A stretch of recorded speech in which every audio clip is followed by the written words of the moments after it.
beleza? Bom dia. Segunda-feira, são 6h36 da manhã.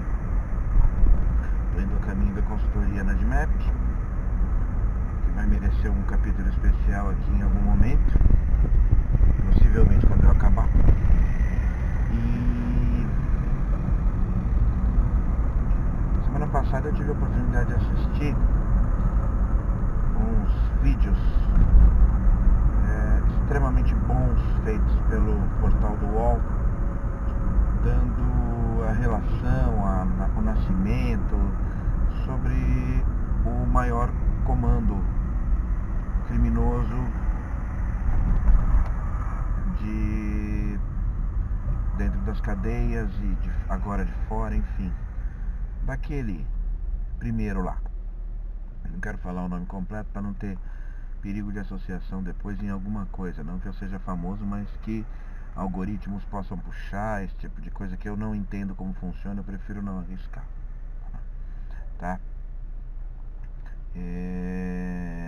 E falou, eu até marquei alguns tópicos que o primeiro vídeo falava sobre o nascimento, o segundo falava sobre o cara, que é o comandante atual desse movimento. O capítulo 3 fala sobre o nascimento do cartel internacional. E o quarto vídeo fala sobre as guerras com outros poderes paralelos. E eu queria deixar registrado aqui porque eu acho extremamente importante. Vamos ver como isso vai estar no futuro. Vamos ver quando a gente assistir esse vídeo, ou alguém assistir esse vídeo daqui a 10 anos, daqui a 8 a 20 anos. Será possível assistir, tomara, né?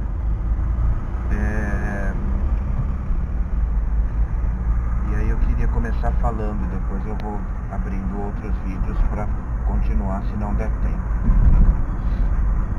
A gente duvida do Waze, mandou para um caminho que eu achava que seria um caminho ruim hoje. Ao contrário, tá tudo livre, eu tô andando bem pra caramba e faltam 22 minutos para eu chegar lá na Admap. Bom, Nascimento, capítulo 1. É importantíssimo dizer isso.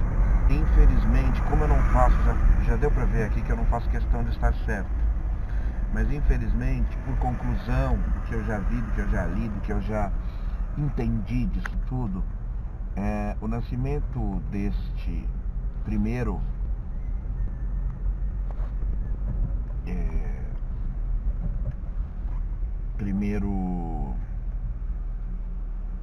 momento de união dessas pessoas, ele nasce de um conceito básico de luta contra um sistema. E a luta contra esse sistema diz respeito àquilo que eu já falei algumas vezes. O nosso desleixo proporcionou o nascimento destes comandos. O que é o nosso desleixo? É a gente simplesmente só querer se livrar do cara. Tira ele daqui. Tira ele de perto de mim. Se for fazer com ele, pra mim não tem importância. Você pode maltratar, você pode matar, você pode encurralar, você pode cuspir na comida, você pode fazer o que você quiser. E anos desse tipo de tratamento, por mais que você não queira admitir, que você gosta de dizer, não, mas isso aí já não é mais ser humano, ele tem características muito semelhantes, até muito mais do que você pensa. Se é que você pensa, você que fala assim, não respeito você. E cara, seria natural que acabaria por haver uma organização, por haver um aglutinamento, porque quanto mais injustiças você dá a um grupo cada vez maior, mais será a consequência eles se unirem contra essa injustiça, de alguma forma. E o que nasce como um primeiro esboço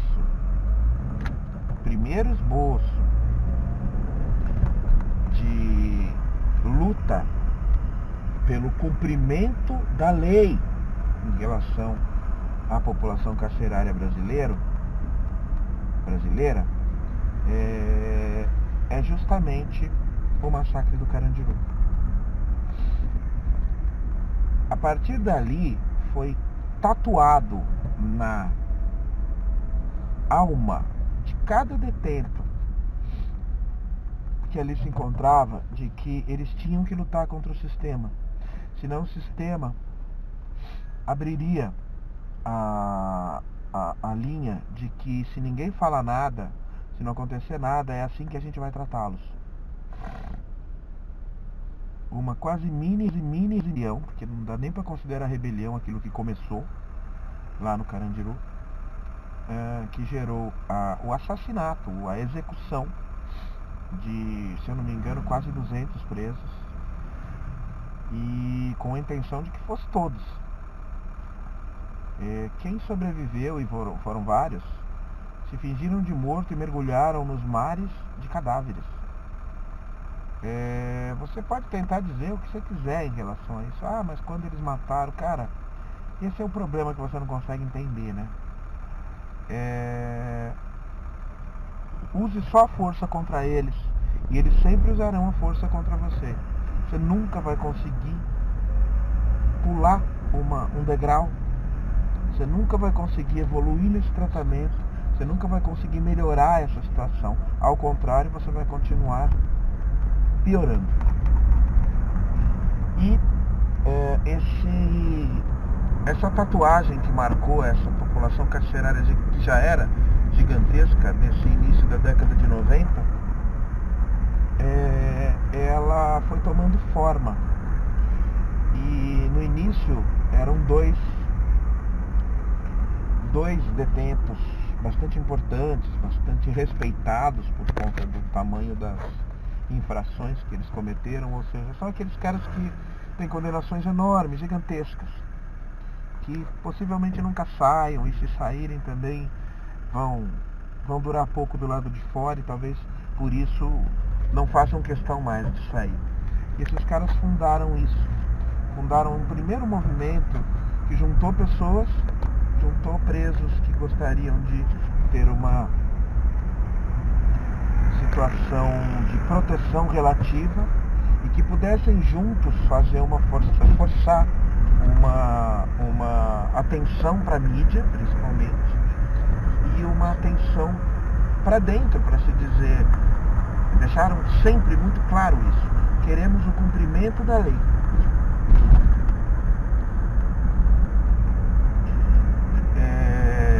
A lei não é maravilhosa, muito pelo contrário. Se você tivesse um pouquinho de sensibilidade, você entenderia que só o fato de ser preso já é uma situação bastante degradante. Mas enfim, não quero ficar aqui nessa discussão porque são pontos de vista que não afetam o fator em si. O fator em si é que se a gente cumprisse o mínimo, se a gente exigisse do poder público o cumprimento do mínimo, se fosse importante para a sociedade essa exigência de que cumpram a parte de vocês, o papel do Estado é a tentativa da regeneração. Sempre. Não há pena de morte institucionalizada. Então, não há pena de morte. Então, não tem o que você falar. Não cabe principalmente ao Estado, como hoje, em 2019, nós vemos todo um establishment tentando, por todas as formas, legalizar, oficializar o assassinato de pessoas. Numa boa. Pelo próprio poder público. Você acha mesmo que isso vai resolver? Porque o entendimento burro do poder público atual é efetivamente esse. Vamos dar mais força para o nosso policial, vamos dar mais poder, vamos dar mais isenção a ele. Se ele puder fazer tudo que ele pode, que ele quer, ele vai acabar com essa criminalidade. Eu não sei, cara. Eu chego a pensar que a inocência é nossa achar que é isso. Porque dá pra gente pensar o status de burrice de uma ação desse tipo, dá pra gente pensar que eles querem justamente o contrário. Eles querem a legalização destes poderes paralelos. Não é possível. Porque não é possível mesmo. Enfim. E a ideia aqui tinha dois primeiros líderes. Eles se aproveitaram de um campeonato de futebol na penitenciária, lá no interior de São Paulo. Juntaram bastante aliados, isso ainda num primórdio, né? Isso não é o nascimento deste primeiro movimento, tá? Vou colocar o nome deste grupo, desta ação de primeiro movimento, beleza? Isto não é ainda a concepção específica, mas esses primeiros são a interligação que pode depois evoluir para isso. E esses dois tinham alguns braços direitos e esquerdos aí bem fortes. Entre eles estava um dos grandes gerentes desta linha, desta turma, que era, vou chamar o nome dele de Marquinho. Dá para ligar, certo? É só para fugir do algoritmo. O Marquinho era grande, era próximo a esses dois, mas esses dois, eles tinham uma linha bastante brutal, de assassinato mesmo dos inimigos, quaisquer que fossem. E inicialmente, o inimigo mais fácil de se assassinar é o outro preso. É aquele que não concorda com você dentro da prisão. Então eles se utilizaram desse campeonato, mataram pessoas dentro da cadeia, mataram só presos, mas foi uma matança bem forte a ponto de dar a primeira assinatura. Nós somos este primeiro movimento, entendeu? E esta linha seguiu durante os primeiros momentos aí, que pode ter durado alguns meses ou pouquíssimos anos, mas já com o primeiro esboço de proteção aos membros, aos sócios, aos associados. Ou seja, a primeira linha inicial criada por eles foi de que venha para nós e nós tentaremos te proteger, te dar algum auxílio, porque juntos nós somos melhores do que separados. Em grupos maiores nós somos mais poderosos do que grupos menores. Esta foi a primeira linha óbvia, e essa é uma linha básica de sobrevivência da raça humana, não é destes caras que estão lá dentro. Beleza? Segue a vida, angariando pessoas, colaboradores, já com os primeiros tentáculos lá fora, de algumas pessoas produzindo alguma renda para eles do lado de fora, quando, por conta de alguma desavença, o Marquinho, que era esse cara grande, que já tinha simpatia de bastante gente, começou a discordar de métodos, principalmente porque ele era muito contra o uso da violência exagerada o tempo todo. Ele era muito contra a exploração do nome deste primeiro movimento para apenas e tão somente com o uso de violência e de mortes e de matanças. E isso foi criando um desacordo, e até o dia em que esses dois grandes, os dois primeiros, os iniciais, os primeiros dois chefes mesmo, mandaram assassinar a esposa dele, que era advogada dele, do Marquinho. E isso eles não sabiam, mas eles já estavam sem muito apoio. Havia uma muito maior simpatia e apoio ao Marquinho. E isso revoltou todos eles, porque todos sabiam quem mandou fazer isso do lado de fora. E isso originou ao assassinato deles dois. E ao que ele, o Marquinho, assumiu o poder. E aí sim, a gente pode chamar da fundação deste primeiro movimento. Porque ele conseguiu ali colocar toda a sua teoria para funcionar. E qual que é basicamente, aqui que eu vou terminar esse vídeo neste capítulo, qual que é basicamente a cultura deste cara, aonde ele entendeu, qual foi a genialidade dele. A partir daí, a tentativa foi sempre de que não tudo que este primeiro movimento fizesse, dentro ou fora, não chocaria a sociedade. E isso implicaria, basicamente, em diminuir drasticamente o uso da violência. Entendeu? Toda a organização que veio depois, na prática hoje, meu amigo, esses caras pagam auxílios mensais fixos para as esposas, famílias, viúvas de membros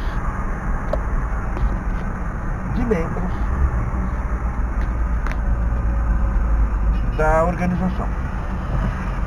Como é que eles fazem isso? Dentro e fora, movimentando dinheiro. Se não todos, porque eu não tenho a informação completa, mas uma enorme maioria do que hoje e há bastante tempo ocorre, de grandes assaltos, grandes movimentos, esses assaltos a... como é que fala?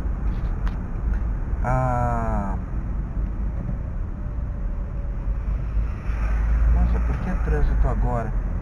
Esses assaltos a empresas de valores, grandes empresas de transporte de valores, enormes assaltos, esses assaltos gigantescos do aeroporto, que os caras sabem certinho, o roubo de barra de ouro, esse tipo de coisa. Ah, legal você, hein? Legal você, hein? É pra cá que você me trouxe, Waze? Caceta. Foi tudo bem até agora, mas aqui você me trouxe pro trânsito, velho. Enfim. E essa foi a grande sacada. A ramificação do poder vem depois. Mas o passo que a gente precisa perceber, entender, para tentar combater de alguma forma, existem partidas e contrapartidas para que isso comece a se resolver. Mas se a gente entende o início, a gente entende a sacada do cara, a inteligência do cara, que pegou essa informação. Cara, eu vou tentar ir pela rua Guaipá, fazer alguma coisa aqui, porque não tá dando não. Tá dando 8 minutos de trânsito pesadíssimo onde nós estamos. E eles já andaram ali e a gente não sai do lugar aqui. Bom, é claro que vai ter uns gestos que vai tentar entrar aqui na nossa frente, né? Mas eu quero fixar isso, de que o único motivo que fez com que esses caras, os primeiros e os de agora, se efetivamente organizassem e começassem a produzir para o crescimento deles mesmos, foi o nosso desleixo. Foi a sociedade, historicamente, agindo para tirá-los do nosso meio, basicamente, e que se dane o que for feito com eles do lado de lá. É um bom sinal para aquilo que eu costumo falar, e eu falo já falei algumas vezes sobre isso, da relação que nós temos tão natural com a desumanidade, o sarcasmo que nós tratamos as outras pessoas, desde que elas não se alinhem a nós. Nós somos tão cruéis quanto qualquer pessoa cruel.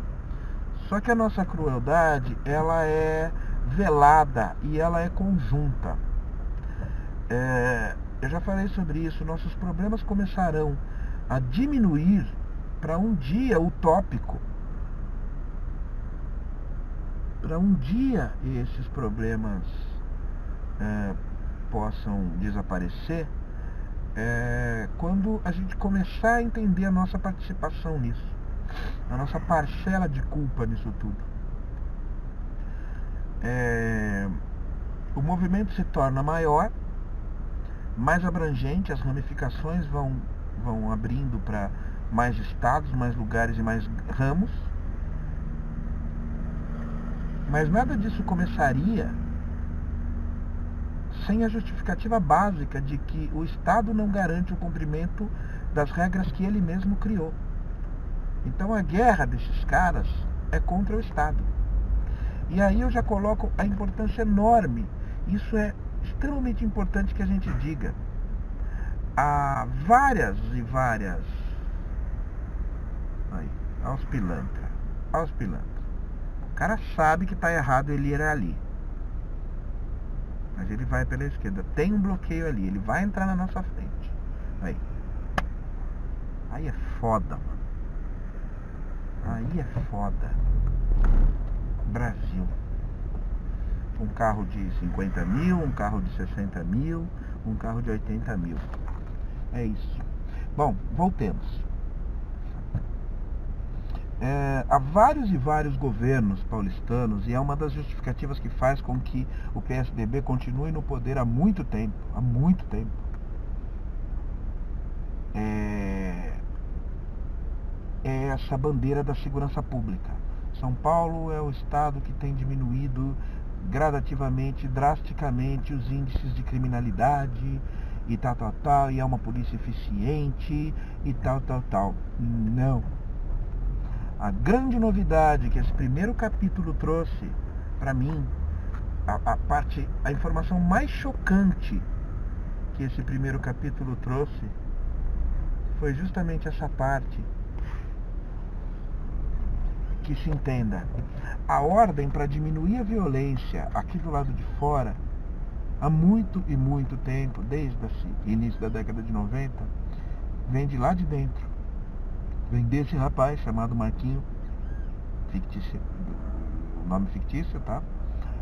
E desse movimento gigantesco e principalmente dominante da criminalidade paulistana e paulista, que é esse primeiro movimento. Entendeu? Esses governantes idiotas que tratam com idiotas, que somos nós os eleitores, usam tranquila e calmamente esta informação, esta maneira de agir, cuja responsabilidade tem muito pouco a ver com eles. Beleza? É importante que se diga. Todo mundo sabe que os investimentos feitos na segurança pública não foram assim tão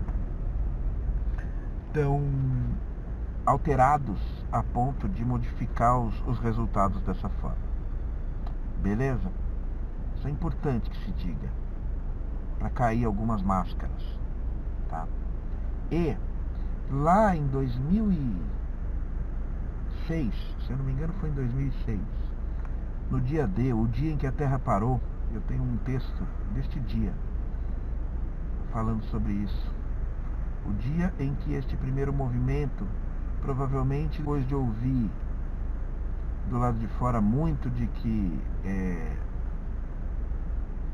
a segurança estava endurecendo as regras contra eles e tal, e depois de algumas execuções das polícias nossas, em alguns líderes ou pessoas importantes desse movimento daqui do lado de fora, promoveu um terrorismo que parou a cidade completamente. Durante 24 horas, eu me lembro que eu morava a 5 quilômetros do meu trabalho, eu levei 2h30 para chegar em casa. Todos foram dispensados, eu trabalhava no centro de São Paulo. Todos foram dispensados do trabalho. Às 2h da tarde todo mundo estava indo embora, o trânsito estava horrível, não tinha policial na rua, porque já na madrugada haviam assassinado vários policiais. Foi a primeira e única manifestação aonde esse movimento colocou o poder dele para mostrar para os outros. E era uma demonstração de poder para a imprensa, deu para se perceber isso. Quando nós queremos, nós fazemos. Foi isso que eles quiseram dizer. Claro que muitas outras mortes do lado oposto foram desencadeadas por isso, mas elas foram veladas. Então, estrategicamente, estou dizendo aqui, gente, que eu concordo com nada disso, tá bom? Vou deixar isso bem definido, tá bom? Mas eu estou falando que há consequências quando você resolve fazer conversinha ou fingir que está cuidando de alguma coisa, tá? E se hoje, de muitos anos para cá, a segurança pública paulistana e paulista tem mostrado uma cara que parece ser mais eficiente, muito pouco foi por ação dela mesma ou dos seus estrategistas e comandantes. Muito tem a ver com a forma de agir deste movimento, deste primeiro movimento, que determina que ações de violência sejam mais tratadas com mais cuidado para não piorar a opinião pública. Simples assim. Isso é assustador. Porque sabemos que se eles quiserem, ou se alguma coisa, por exemplo, acontecer com este cara, e a polícia já sabe disso, com este cara, com o Marquinho, eles vão botar tudo a perder. E essa propaganda falsa que eles gostam e podem usar agora, nem isso poderá ser mais usado. E isso é perigosíssimo. Isso é perigosíssimo. Então que se saiba, que se entenda basicamente onde nasceu, por que nasceu, quem deu os reais motivos para que isso nascesse e acontecesse. Entendendo isso, já é um bom começo para que se entenda que táticas de guerra ou de ódio puro, de disseminação de ódio o tempo todo, elas não vão dar resultado. Não vão dar resultado. As ramificações já levam para outros pedaços. Mas hoje eu coloco assim, tá? Importante a gente saber. Nasceu do não cumprimento de regras básicas, regras legais básicas ao sistema. Nasceu de uma sacada rápida de que um líder razoavelmente inteligente, no meio de um grupo realmente muito desprovido, muito desamparado, pode fazer um movimento desses aumentar a pontos de ser um dos grandes responsáveis até pelo índice de criminalidade de um estado e do maior estado brasileiro, de uma das maiores economias do mundo. Entenda-se, e a gente começa a melhorar, a gente começa a ter uma esperança. Coloquem as mãos nas feridas, os dedos em todas as feridas, e a gente consegue começar a melhorar a questão. Antes disso, com políticas que estão caminhando para o endurecimento e para, principalmente, para aumentar a violência, aumentar a guerra e dar recibo de conivência com práticas pouco ortodoxas de combate ao crime, ou seja, carta branca para policial julgar quem ele pode especificamente derrubar, matar, não vai melhorar essa situação. Se alguém quiser pensar dessa forma, vai ajudar. Mas se não quiserem, não tem problema não. População armada e babá. Fique com esse papo então. Pra mim tá tudo bem. Mas a gente vai pagar caro por isso. Beijo.